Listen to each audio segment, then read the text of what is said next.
Are you wanting to get into reselling and you're just not sure where to start, what supplies you need? Today I'm going to go over with you the basic supplies that you need, and then if you're ready to level up some of those supplies. Hello, my name is Stacy. I have been reselling for over 10 years and I do support myself doing it. Let's get into some of the basic supplies that you will need to start reselling on eBay. I sell mostly clothes, not all, but so I am going to focus heavily on if you are a clothing reseller, but these other things are if you sell as other items as well.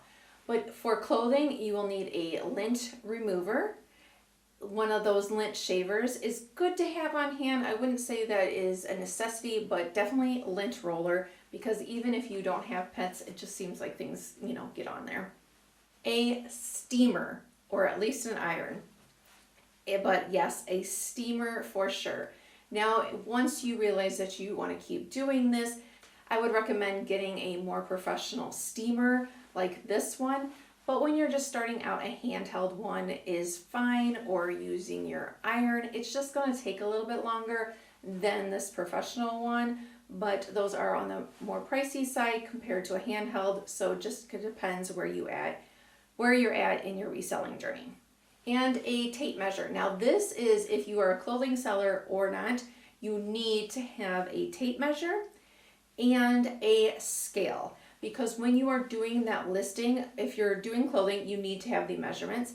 If you're not doing clothing, depending on what the item is, you may still need the measurements, but you for sure need a scale because you need to know what the weight is when you are doing the listing. Get a postal scale. I will have some listed down below for options for you. Now, if you sell other things than clothing, this you might already have at home. A blow dryer is a good thing to have on hand, because if you resell games or you get something that is in a plastic bag, you can use a blow dryer and just lightly go over it, and you'll be able to lift the price tag right up without damaging the box or the bag, whatever it's on. Let's focus on when you're taking the pictures. What do you need?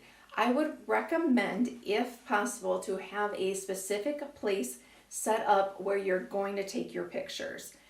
Now, if you don't have a lot of lighting and you don't have access to natural light, then yes, I would recommend getting some type of light.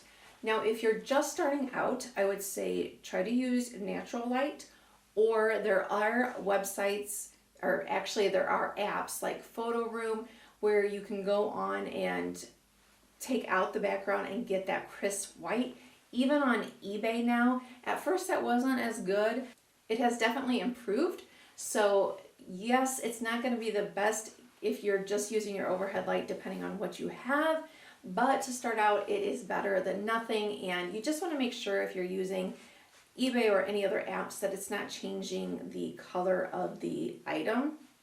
Now, when you know that you're going to do this, yes, you want to do this, I would definitely recommend getting some type of other lighting. A ring light, softbox. I have quite a few different options that I personally like. Again, I will have all the information listed down below on either the products that I have, or if they're not available, some that are similar, just so you can get an idea. And you need to have some way that you're going to organize your inventory. Either box system, bins system on a shelf somewhere where you're going to store your inventory specifically once it's listed versus unlisted. And if you want, coming up, I can do a video on how I store my inventory, both hard goods and my clothing. I have tried quite a few different inventory type systems over the years, and yeah, I could show. Let me know down below in the comments, say yes to inventory storage, and then I'll know to put that on the list for an upcoming video. If you're just starting out, yes, you can use boxes like the banker boxes, what you have on hand. You just want to make sure that it's separate than your personal items or your unlisted inventory, if possible.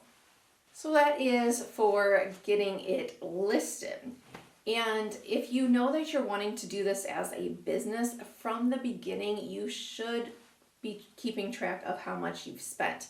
Now, if you're not sure, at least keep the receipts, put them in a shoebox, and then go, see how it goes. And then after a couple months, if you're like, yes, I do want to do this, then pull those out and put them on a spreadsheet. There's a couple different ways, again, on how to do inventory. You can do it by list item of what particular item, or you can just do overall. I would say if you're starting out, just keep your receipts and kind of just do an overall what your average cost is. So now you've listed the item and it's sold. So what do you need to be able to ship the products out? Again, you need that tape measure so you can measure what size box you have or poly. You need that scale because you have to have the correct weight and always round up on the weight.